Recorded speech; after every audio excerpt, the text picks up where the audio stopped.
อันนี้มักพี่น้องดูหลายบ่ต้นใหม่ได้นี่ต้นใหม่บ่แม่นต้นเก่าต้นเก่าอยู่นอกบ่นี่มันต้นใหม่ต้นฮักก็เป็นปีนี้นี่ฮักก็เยือนนะว่าซะบ่ทันได้โทมดอกเยือนมันเป็นจะมีเยือนต้นลูกมันต้นแม่มันดมแล้วก็เลยป้าลูกต้นลูกไว้ใหญ่เลยบ่ได้ใส่หยังบ่ได้ใส่ฝุ่นใส่ปุ๋ย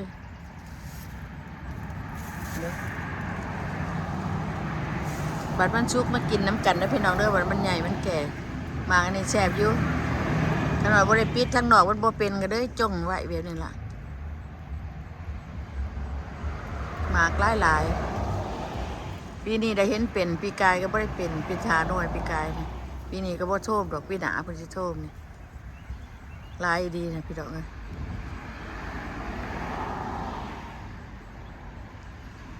กินบ่เบิดดอกขน่อยกินบ่เบิดดอกว่าบ่เพิ่นอยู่นอกก็มีหลายงาอยู่คนมันเป็นคูงาอยู่เพราะนักเป็นอันนั้นได้ก็น้อยเพราะว่ามันมาทันโทมเป็นบ่ทั้งดุมก็ได้กินได้ก็สิได้ตัดงานี่ออกอยู่มันเชื่อยมากนี่โพดมันตันทางละตัดออกงาหนึ่งโอ้มาเปิดเบิ่งเลยเห็นหลายอยู่ดีนะพี่น้องเลยลองดูหมากใหม่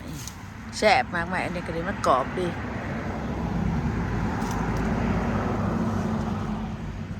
ต้นใหญ่ๆต้น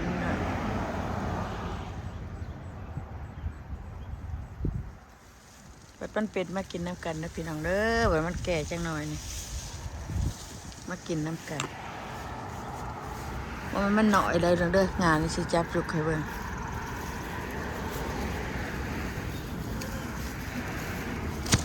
โอ้ยทอโตเป็นเรื่องงานนี่ดูงานหนึ่งงานจนมันสิหาการหน่อยหน่วยหลายดีเหรอตัวเป็นก็ได้ตัวเป็นอยู่พี่งานนี่ก็ได้มึงดูดิคนดากาได้หมุนมาทางในว่ามันงานเดียวได้พี่น้องโอ้ปีนี้เป็นลายเปลวสิชุกกระเล่เดือดหน่อยหนึ่งเลยเห็นปะแก่ได้ละปีนี้บ่ได้ปิดถิ่มปีกายได้ปิดได้ต้นเนาะกันปิดถิ่มมันหลายโอ้ชุกละหน่วยนะพูดหน่วยนั่นแดงพูดชุกละแก่ละเห็นปะพี่น้องแก่ละหน่วยนะอันนี้มันบ่ท่านไหนเป็นลายหรอกเพราะว่าก็เป็นอยู่หักบ่ลายคันมันเป็นลายแท้ๆเนี่ยโอ้ยบ่มีใบจักดิแล้วพี่น้องคือปีกายเด้ต้นอยู่นอกอันนี้บ่แม่นต้นนั่นมันต้นนอกมันบ่เป็นอันนี้ก็เริ่มสิชุกแล้วมันแม่นบ่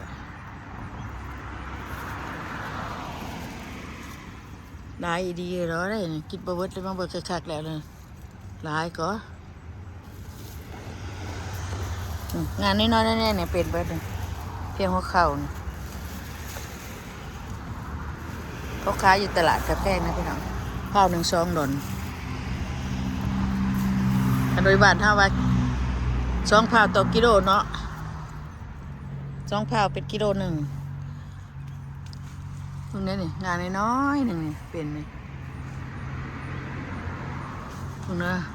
ปุ่มนี่งาใหญ่ขนาดน้อยๆนี่ได้งา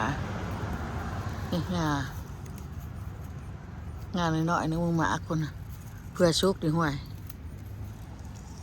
กะว่าร้ายอยู่ได้นี่นะโอ้ยจับไปจับมาประเทศแมงจักจั่นบนแมงยังจะเป็นแมงยังถิ่มซะจักจั่นเขาเราก็ว่ากินนะพี่นะพวกแม่พี่น้องงานน้อยเนี่ยอย่างน้อยนี้มันอยากแมงถิ่มใช่พิดถิ่มขน่วยได้มันมีแนวจอแล้วมัน